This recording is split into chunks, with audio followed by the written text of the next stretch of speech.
নদিয়ায় আলিমুদ্দিন শেখ স্কুলে ঢুকে বাধা দিলেন সরস্বতী পুজো করা যাবে না, আর কলকাতায় সাব্বির আলী কলেজে ঢুকে বাধা দিলেন সরস্বতী পুজো করা যাবে না। কোন কলেজে? যোগেশ চন্দ্র চৌধুরী ল কলেজে, যেই কলেজ মুখ্যমন্ত্রীর কলেজ বলে পরিচিত। এই কলেজে পড়াশোনা করেছেন রাজ্যের মুখ্যমন্ত্রী মমতা বন্দ্যোপাধ্যায় অতীতে। ভাবতে পারেন, সাব্বির আলী কলকাতায় আর আলিমুদ্দিন মণ্ডল সেই নদিয়ায়। সরস্বতী পুজো বারংবার হিন্দুদের যে পুজো, সেই পুজোয় বাধা দেওয়ার অভিযোগ উঠছে এই মৌলবাদীদের বিরুদ্ধে। যদিও কলকাতার এই যোগেশচন্দ্র চৌধুরী ল কলেজের বিষয় বলা হচ্ছে যে এখানে মৌলবাদ তৌলবাদ ধর্মীয় বাধা টাধা এসব বিষয় নয়, বিষয়টা হচ্ছে আর্থিক। অর্থাৎ সরস্বতী পুজো করার যে টাকাটা, ওই টাকাটা এবং সরস্বতী পুজো করার যে ক্ষমতাটা, এই ক্ষমতাটা তৃণমূলের হাতে থাকতে হবে, এমনটাই ওই কলেজের যিনি অধ্যক্ষ রয়েছেন তিনি দাবি করেছেন। ছাত্ররা দাবি করছেন তাদেরকে ভয়ঙ্কর ভয়ঙ্কর হুমকি দেওয়া হচ্ছে, মেয়েদেরকে ধর্ষণ করে দেওয়ার এবং ছেলেদেরকে ওই প্রিন্স আনোয়ার শাহ রোড, যেখানে সাব্বির আলী তার চামচা তার বেলচা এরা থাকে, প্রিন্স আনোয়ার শাহ রোড যেখানে ওরা সংখ্যাগুরু, সেখান থেকে গেলে তারা দেখিয়ে দেবে, বুঝিয়ে দেবে। আমার বক্তব্য নয়, তারা থানায় অভিযোগটা দায়ের করেছেন এবং মিডিয়ায় এই বিষয়টা বিস্তরভাবে এসেছে। তার স্ক্রিনশটগুলো আমি পাশে দিয়ে দিচ্ছি ডিসপ্লেতে, আপনারা দেখে নেবেন। স্বাভাবিকভাবেই তাহলে আমি দুদিন আগেই ভিডিও করেছিলাম যে পশ্চিমবঙ্গ কি বাংলাদেশ হয়ে গেল? বলুন তো, আর বাকি রইল কোথায়? বাংলাদেশে চট্টগ্রামে সেখানে মূর্তি ভেঙে দেওয়া হয়েছে। বাংলাদেশের নরসিংদী কলেজ, আবারও নাম করে বলছি, নরসিংদী কলেজ, সেখানে সরস্বতী পুজোর ব্যানার ঢেকে দেওয়া হয়েছে ইসলামী ছাত্র শিবিরের ব্যানার দিয়ে। সেখানে হুমকি হামকার ধমকি চামকা চলছে। বাংলাদেশ তো বাংলাদেশের পথে আছে, কিন্তু পশ্চিমবঙ্গেও বাংলাদেশের ছায়া পড়ে যাচ্ছে। সংখ্যায় যখন বেশি, তখন সংখ্যাগুরুদেরও এরা দাবিয়ে দিচ্ছে। সংখ্যাগুরুরা ঘুমিয়ে আছে, ঘুমিয়ে থাক, কোনো অসুবিধা নেই। কিন্তু রাজ্যের মুখ্যমন্ত্রী মমতা বন্দ্যোপাধ্যায়, তার নজর কি পড়েছে এই কলেজের এই ঘটনার উপরে? সবচেয়ে বড় প্রশ্ন। এবং সাব্বির আলীর বিরুদ্ধে এই অভিযোগ নতুন নয়। সাব্বির আলী, আপনারা ফেসবুক পেজে যদি গিয়ে দেখেন, টুইটারে গিয়ে দেখেন, তাহলে দেখবেন তিনি ওই অঞ্চলের বড় দাপুটে নেতা, মঞ্চে বক্তব্য রাখেন, তার সঙ্গে বড় বড় নেতাদের ছবি রয়েছে এই সাব্বির আলীর। এবং সাব্বির আলীর বিরুদ্ধে যোগেশচন্দ্র চৌধুরী যে ল কলেজ, সেখানে এই দাপট দেখানোর দীর্ঘ ইতিহাস আছে। এর আগে 13ই মে 2024 সাল, গত বছর, মানে এক বছরও হয়নি, ওখানকার খোদ অধ্যক্ষ তিনি ধর্নায় বসেছিলেন এই সাব্বির আলীর দাপটের বিরুদ্ধে। ওখানকার ছাত্রদের অবস্থা, যারা বর্তমানে ওখানে ছাত্র পড়াশোনা করছে, তারা ত্রাহিমাম করছে এই সাব্বির আলীর দৌরাত্মে। কিন্তু সরকারের তরফ থেকে বিগত এক বছরে কোনো ব্যবস্থা নেওয়া হয়নি। অধ্যক্ষের জায়গায় আছেন, সাব্বির আলীর জায়গায় আছেন। এবং সাব্বির আলীর ফেসবুক পেজে এবং টুইটারে আপনারা গিয়ে দেখবেন যে এই 26শে জানুয়ারিও কলেজের মধ্যে ঢুকে সে পতাকা টানিয়েছে। সাব্বির আলী কলেজের ছাত্র না, কে? সে তৃণমূল ছাত্র পরিষদের নেতা। এই নেতা হওয়ার সৌজন্যে বহিরাগতরাও কিন্তু জায়গা পাচ্ছে। বহিরাগত তত্ত্ব নিয়ে সবচেয়ে বেশি এই রাজ্যের এই রাজনৈতিক দলটি চিৎকার করে আসে। যখন দিল্লি থেকে স্বরাষ্ট্রমন্ত্রী আসেন, দেশের স্বরাষ্ট্রমন্ত্রী, তিনি এ রাজ্যে হয়ে যান বহিরাগত।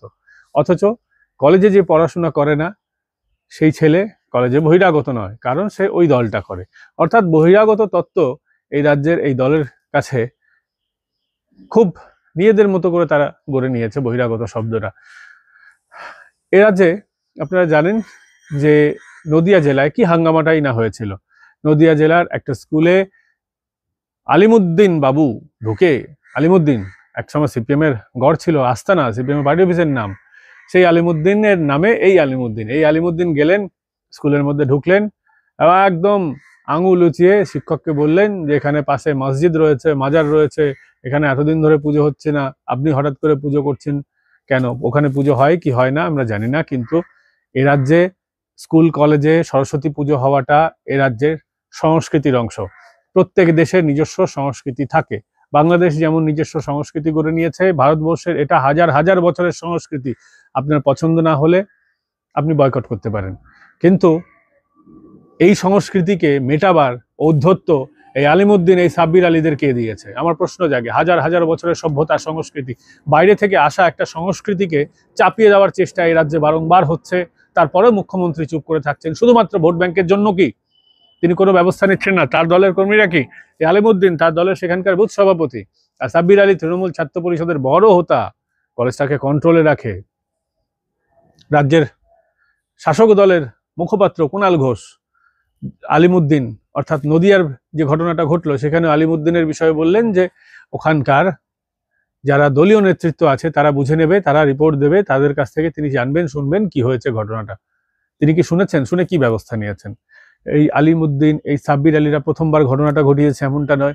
এর আগে শেষবার যখন অশান্তিটা হলো, অর্থাৎ কার্তিক পুজো, এক এক করে আসছি।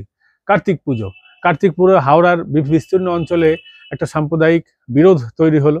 সেই সাম্প্রদায়িক বিরোধের সময় নেট বন্ধ করে দেওয়া হলো। আশেপাশের এলাকার ব্যাপক হাঙ্গামার ছবি, ভিডিও ভাইরাল হয়েছিল। সেই সময় সরকার কি ব্যবস্থা নিয়েছিল? ধরপাকড়, মামলা মোকদ্দমা। তারপর কোনো দৃষ্টান্তমূলক সাজা কি এই দুষ্কৃতীদের, এই মৌলবাদীদের হয়েছে এই রাজ্যে মমতা বন্দ্যোপাধ্যায়ের আমলে?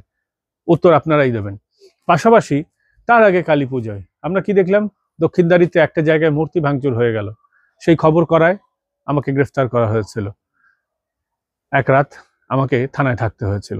তারপর আমার উপরে আদালতের নিষেধাজ্ঞা আসে যে এই সংক্রান্ত খবর ততদিন করা যাবে না যতদিন আমি এআই বেলে আছি। এআই বেল হওয়ার পরে বেল কনফার্ম হয়েছে, আজ আপনাদের কাছে শেয়ার করলাম। মাঝে দীর্ঘদিন ওই সময়টাতে আপনাদের কাছে ভিডিও আনতে পারিনি, জাস্ট এইটা কারণে আজকে বললাম। এছাড়াও অন্যান্য জায়গায়ও কালী পুজো অশান্তি হয়েছিল, রাজাবাজারে তো অশান্তি হয়েছিল, সেটাও আমার খবরের অংশ ছিল। আমি যে চ্যানেলে কাজ করি সেই চ্যানেলে ওই খবরটা করেছিলাম, যার জেরে আমাকে গ্রেফতার করা হয়েছিল। খুব ভালো কথা, সরকারকে ধন্যবাদ এই কাজটা করার জন্য। এর আগে দুর্গাপুজোর সময় দক্ষিণ কলকাতার একটা জায়গায় আমরা গন্ডগোল দেখেছিলাম। মণ্ডপে ঢুকে পড়ে দুষ্কৃতীরা হামলা করেছিল। দুর্গাপুজো, কালী পুজো, এবার সরস্বতী পুজো, গন্ডগোলের ধারা অব্যাহত। এবং কারা করছে? নির্দিষ্ট ধর্মের মানুষ, নির্দিষ্ট মতাদর্শের মানুষ এবং শাসক দলের ছাতার তলায়, কিছু ক্ষেত্রে শাসক দলের ছাতার তলায় নয়। আমরা কার্তিক পুজোর সময় তো ভিডিওতে দেখেছি যে ভিডিওতে কিভাবে একেবারে কল দিয়ে, মানে একদম ভিডিওতে লাইভ করে ডাকা হচ্ছে নিজের সঙ্গী সাথীদের, নিজের তৌহিদি জনতাদের, এসো তৌহিদি জনতা, চলো গাজওয়ায় হিন্দ করি, চলো একেবারে তেড়ে যাই। আমাদের অমুক যিনি আছেন গুরুদেব, তার গুরুদেবের অপমান হয়ে গেছে, এগুলো তো আমরা দেখেছি। তারপরে কি ব্যবস্থা নেওয়া হয়েছে জানি না, আমাদের জানার আগ্রহ রয়েছে। দর্শক বন্ধুরা যদি জানেন তাহলে আমাদেরকে কমেন্ট করে জানাবেন। রামনবমী, দীর্ঘদিন ধরে শাসক দলের আপত্তি ছিল, এখন গুটি গুটি পায় শাসক দলের নেতাদেরও দেখছি রামনবমী করতে। হবে, একটা দিন আসবে যখন আপনারাও টাইট হবেন, সেই দিন খুব দূরে নেই। খুদা কে ঘর মে দের হ্যায় আন্ধের নেই হ্যায়, আমি এই কথাটা বিশ্বাস করি।